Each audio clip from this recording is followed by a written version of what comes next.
Boggy Creek Life for another episode of Mail Calls and Grail Halls.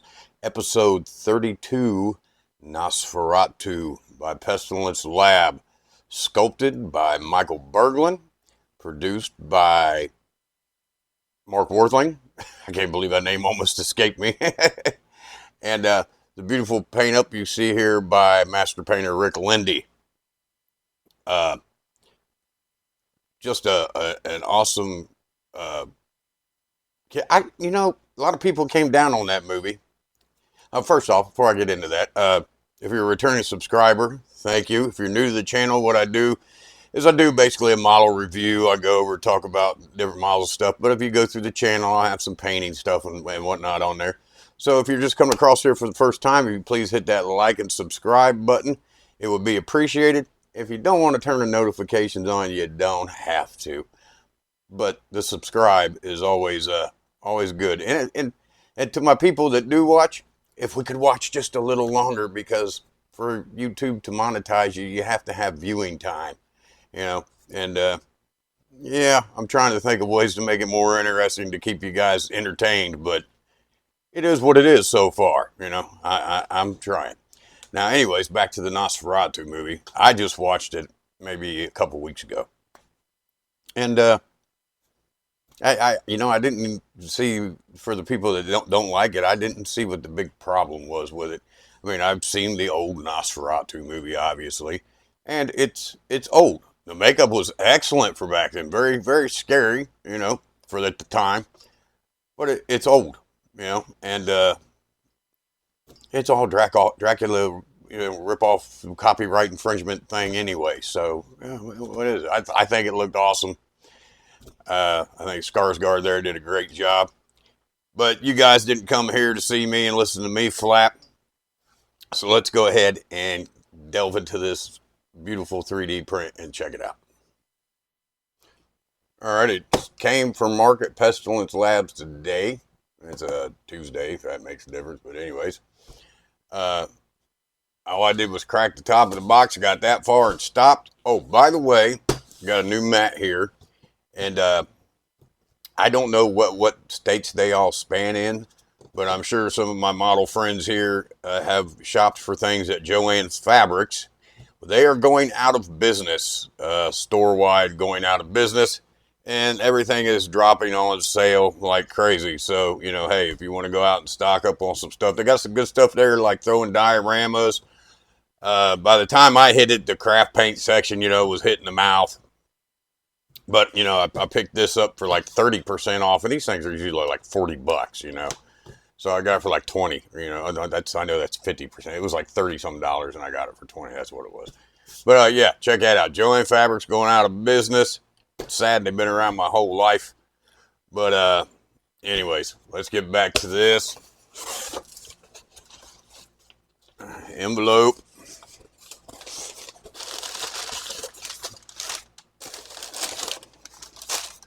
Packaged very carefully. Of course, Mark always does a great job on these things. If you happen to be newer to this hobby, you could check out Pestilence Labs on Facebook. Go to their page there, give them a like. And if you're looking for kits, if you're just getting into it, hit up old Mark there, send him a message, and see what he's got available. Lots of good stuff. And also you can get a couple of other Michael Berglund sculpts. One of my personal favorites is Spring Hill Jack, and you can check that out at Escape Hatch Hobbies. Also on Facebook. So we got all this to crack open, and I'm not going to make you guys sit through it. I'm going to crack it open. We'll be right back.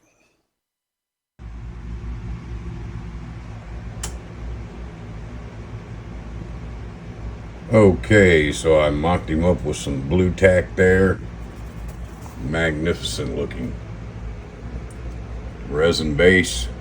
I just took one rat out of the bag. There's several. There's his hat. I'll show you what that looks like on in a minute. The deed, beautifully done. The hand's supposed to be a little bit more turned. I just stuck it in there with some blue tack real quick. Beautifully sculpted details.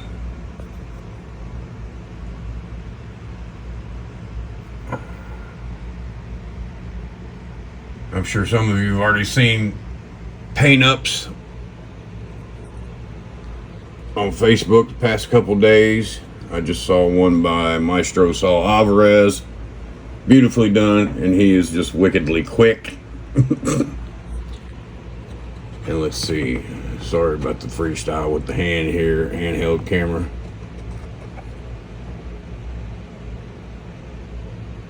And the hat. I'm gonna go ahead and take that off there because the blue tack doesn't support gravity too well, especially in an air-conditioned house. Alrighty, I'm gonna go ahead and break this down. We'll go over the pieces and look at the detail.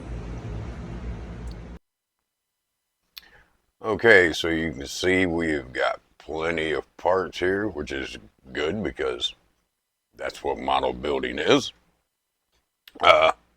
First off, you know me, I like to go over if it comes with paperwork, instructions, any kind of little extra stuff, a little extra effort. I love that. So here we got a nice printout. Pestilence Lab, Michael Berglund present Nosferatu. Nice colored printout. Nice good print paper. And the instruction sheet, which is, you know, always handy because you don't know what model skill level or anything that anybody's going to be when they pick up a model for the first time. You don't know what model they're going to pick up. So, you know, right there. Instructions on how to put it together. Parts list check off. Well, thank you for purchasing the kit. Props to the sculpture for and instruction illustrations to Michael Berglund there. So that's just a little criminal. And look, even note upper torso. For the perfectionist, it is not anatomically correct. I was gonna say something about that when we go over the part. Actually, we'll just go over that part first. It is not anatomically correct, and you know that doesn't upset me. I know why it's not. It's because, you know, the coat is thicker, and to get the direct, you know, it's how it's printed and made. It has to be thicker, so you have to make some things thinner for it to look right. It looks like he actually reminds me of the guy that got hit by the car after the acid went on him in RoboCop. You know,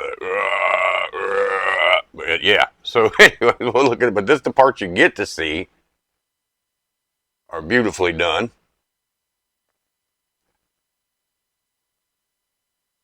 Nice texture, design, and I'll also put another picture up at the end. In the process of while I was filming this, I also seen Saul Alvarez's paint job of it. I'll put a picture of that up at the end. Masterfully done. You see the rest of it. You can't really see. Oh, I forgot to get my blue tack off. I'll have to get that off. It's a keyhole for the coat. Here you have the little deed that he sold signed his wife away in the movie. If you haven't seen it, I mean, it's, oh well, it's Dracula retold a billion times. Now, it doesn't really have anything that says what it's going to do for this. I was thinking maybe roll it in reverse so you could tell what it is. Maybe weather it a little. Maybe put a little ribbon around it. Put it in one of his hands. Speaking of hands, we'll go to them next. Masterfully sculpted. Let's see if we can get in here under some better light. Zoom in. I mean, I think this, obviously there's still going to be traditional sculpting out there. Yeah, excuse my hands. They are clean, but I work on cars, so they're stained. I can't wear gloves. But I think this Z brush or whatever everybody uses it's gonna come in, and I mean it's already here. I just think it may even make a bigger presence as the years go by. Beautifully done, nails, and I'm surprised. I mean, with a printer, because I don't know how to 3D print or anything. With a printer, you can get these fine fingernail details and such. On the other hand, the same, just beautiful quality. You can see the veins under the skin. Just beautifully done. The head. Now, having this movie still fresh in my mind, I can hold it at that angle and say that is spot on Orlok.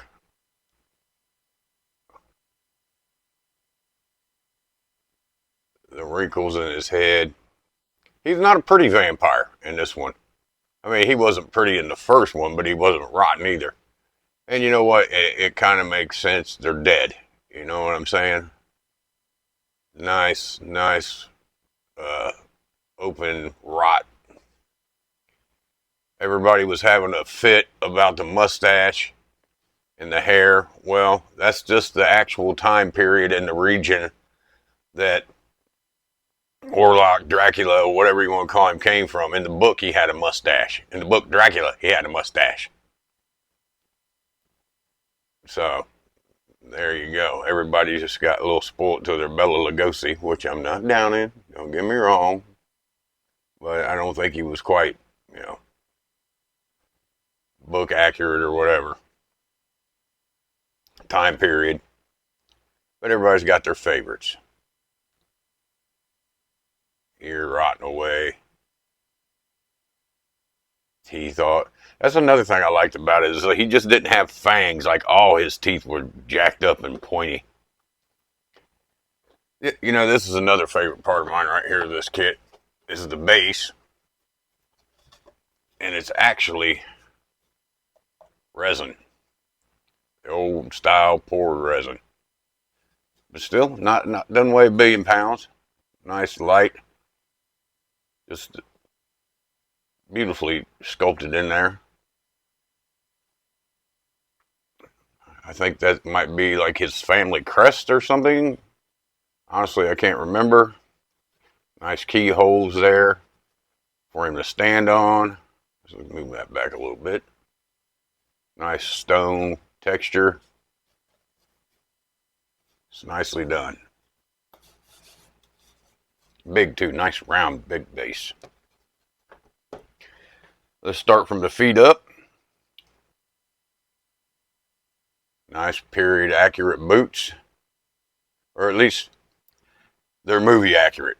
Now if the movie went off the period, which I read some that they did, that's why he has the hair and the mustache, and I actually seen several pictures of warlords or whatever they were from that time and era region. And pretty much said if you didn't have a mustache like that, you weren't nobody. So, yeah. Just beautifully sculpted there. Nice wrinkles, textures. You can add whatever material that might have been. I might take a little research before I do some painting. We'll move up to his tunic, I guess it would be called, robe. The other part of the legs are up in there. Nice design. It goes along with his torso. It's nice textures. Get your washes, dry brushes in there. Your multiple belts going around. Very regal, I would say, and I can't remember what word I'm looking for. It's not ceremonial, but proper dress for someone in that position in life. Okay, we'll go to the back of the coat.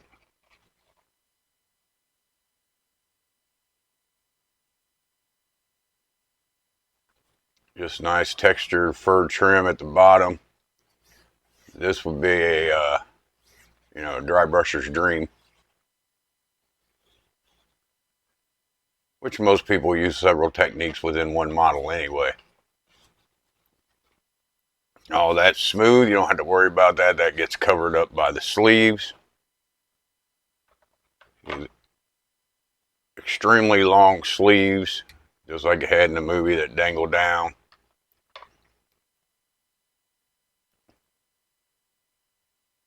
Fur trimmed. Gonna be a blast to paint. Get your washes in there, your highlights. Fur collar.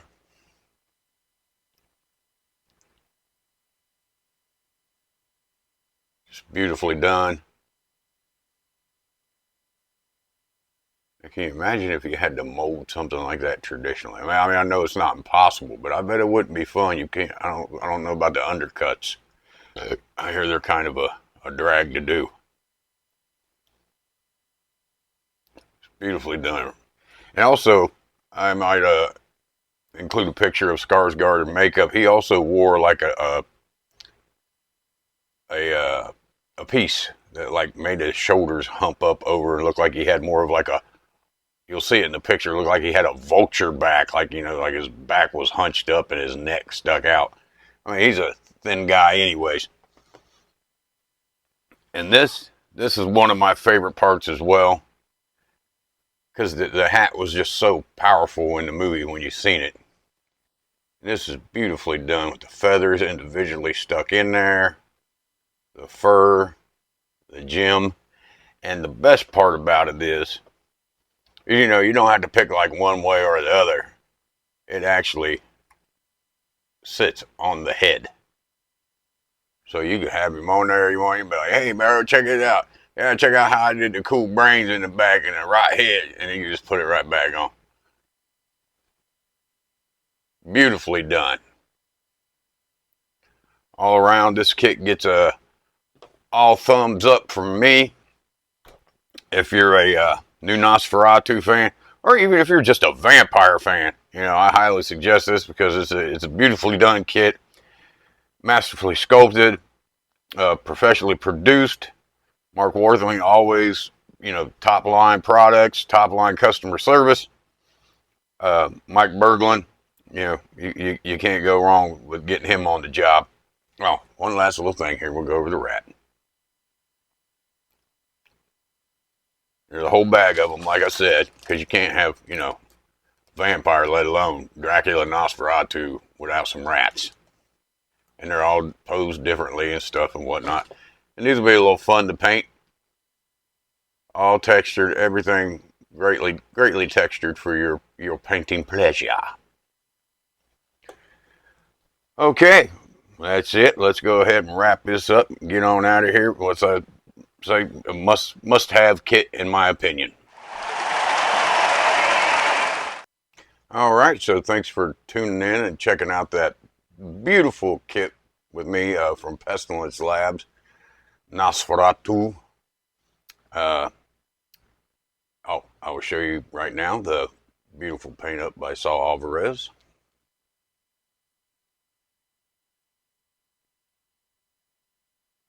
And you can go see all this stuff on Facebook. If you want, go over to Facebook and go to Boggy Creek Studio. Go ahead and like that for me if you will. And I post pictures on there as well. Might post pictures later about Pumpkinhead update, getting a little primer on him. You can see him way back there. That's the whole thing about having a lot of area to work in, is it also turns into a catch-all. So, got my Count Orlok shirt on that my lovely lady got to the, she went to the theater and saw it. I saw it on the rent-a-stream in there. But she got that for me. I didn't get to get one of the damn popcorn tins, which I saw Sal's picture would have been perfect size to go with this. You can't win them all.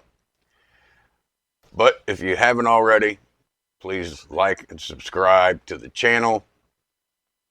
I'll say you don't have to turn on notifications if you don't want to, but it's appreciated. And let's see if we can get the viewed time up a little. Current subscribers, I would greatly appreciate it. That's why I'm trying to keep them short. And that being said, still got something in the works coming for the next video. Yeah, trying to touch all the bases. It gets kind of like this when you don't write a script to follow. You know, I just get on here and say what comes out. So, okay, well, being good to each other. Model on.